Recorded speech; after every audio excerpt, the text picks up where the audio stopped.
Hello and welcome to Motorology. आज की इस वीडियो में हम बात करने वाले हैं टाटा इंडिका की डोर मशीन रिप्लेसमेंट के बारे में। बेसिकली हमें मशीन रिप्लेस करनी है क्योंकि इसकी मशीन का तार टूट गया, जिसकी वजह से कांच जो है अपने आप ही नीचे रोल डाउन हो रहा है, लेकिन हम रोल अप नहीं कर सकते उसको। अब किसी भी जुगाड़ वगैरह करने से वो रोल अप नहीं हो रहा है। तो बेसिकली हम ओरिजिनल टाटा की जेन्युइन पार्ट के साथ इसको रिप्लेस करेंगे। ऑलरेडी जैसा कि मैं आपको बताना चाहूँगा कि वो लोकल मशीन लगी थी पुरानी वाली, जिसकी वजह से वो ज़्यादा समय तक नहीं चल पाई। तो इसका पार्ट नंबर जो है वो आपको वीडियोस में मैं शेयर कर दूंगा, साथ ही साथ डिस्क्रिप्शन में दे दूंगा। ये आपका Indica as well as Indigo में सेम पार्ट नंबर आएगा, जो कि है मैनुअल मशीन है, ऑटोमेटिक वाली नहीं है। अगर पावर विंडो वाली होती तो मशीन का पार्ट नंबर दूसरा आएगा, ये आप याद रखें, और मैनुअल वाली का पार्ट नंबर अलग रहेगा। लेकिन इंडिका इंडिगो दोनों में सेम मशीन है, इसलिए आपको बस दो ही चीज़ों का याद रखना है इसमें। एक तो पत्ती का हिसाब रखना है जो कांच में लगती है, जो आप खोलते वक्त मैं आपको बताऊंगा। साथ ही साथ मैं पुरानी वीडियोस में आपको ऑलरेडी शेयर कर चुका हूं कि डोर हैंडल में जो कांच वाली मशीन का जो डोर होता है, जिसका हैंडल होता है कांच उतारने और चढ़ाने का, उसको खोलने का तरीका सिंपल रहता है। आपको एक कपड़ा फंसाना है, जो मैं पुरानी वीडियोस में दिखा चुका हूँ, और उसको दोनों तरफ से आगे पीछे करना है, तो आपकी जो हैंडल है वो बाहर आ जाएगा। डिस्क्रिप्शन में मैं आपको उसकी लिंक दे दूंगा, मेरी पुरानी वाली वीडियो जिसमें मैंने डोर हैंडल रिप्लेस किए थे, तो आप वहां से भी देख सकते हो। और बस इतना ही है, इसमें ज़्यादा कुछ नहीं है। और ग्रीसिंग आप प्रॉपरली कर दीजिए। अब ओरिजिनल आ रही है तो ऑलरेडी ग्रीस करी हुई आ रही है, तो इसका आपको ध्यान रखना है। सारे जो आप नट बोल्ट यूज़ करें उनको प्रॉपरली टाइट करें। साथ ही साथ अवेलेबिलिटी इसकी कई बार नहीं हो पाती है, और टाटा अभी भी बना रहा है, ये मैं आपको बताना चाहूँगा। अगर कोई कहे कि टाटा पार्ट्स नहीं बनाता इंडिका के, क्योंकि पुरानी हो चुकी है, तो आपको बता दूं कि ये मई 2024 में जो है मैन्युफैक्चरिंग हुई थी। इसकी आपको इस में वीडियोस में ही आपको दिख जाएगा कि इसकी पार्ट नंबर के साथ आपको उसकी मैन्युफैक्चरिंग पता पड़ जाएगी। ये पार्ट पुणे में बना है, साथ ही साथ इंदौर के रास्ते हमारे यहाँ भोपाल में आया है। और आपको क्लियरली इसमें दिख रहा होगा कि पार्ट अभी भी कंपनी बनाती है, इसलिए थोड़ा सा वेट करके जेन्युइन पार्ट का इस्तेमाल करें। गाड़ी में कोई भी काम हो, आपको पार्ट्स हमेशा ही याद रखना है कि जेन्युइन यूज करने हैं, तो आपकी बहुत सारी चीज़ें जो है ना बहुत अच्छी हो जाएगी। क्योंकि जेन्युइन पार्ट होता है वो काफ़ी रिलायबल होता है, ऑलरेडी टेस्टेड होता है, तो किसी प्रकार की कोई दिक्कत नहीं आती है।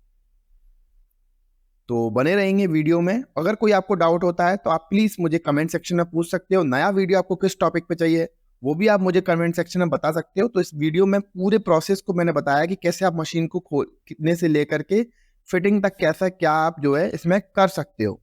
और नेक्स्ट टॉपिक पे क्या चाहिए आपको, वीडियो किस टॉपिक पे चाहिए, आप प्लीज़ मुझे बताइए। साथ ही साथ अगर आपने चैनल सब्सक्राइब नहीं किया, सब्सक्राइब कीजिए और बेल आइकन को जरूर दबाएं।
लास्ट तक बने रहने के लिए आपका बहुत बहुत धन्यवाद। अगर आपने हमारा चैनल सब्सक्राइब नहीं किया तो सब्सक्राइब कर दीजिए, लाइक कर दीजिए, शेयर कर दीजिए अपने दोस्तों के साथ, जिससे उनको भी ये चीज़ की नॉलेज मिले कि कैसे वो खुद से रिप्लेस कर सकते हैं।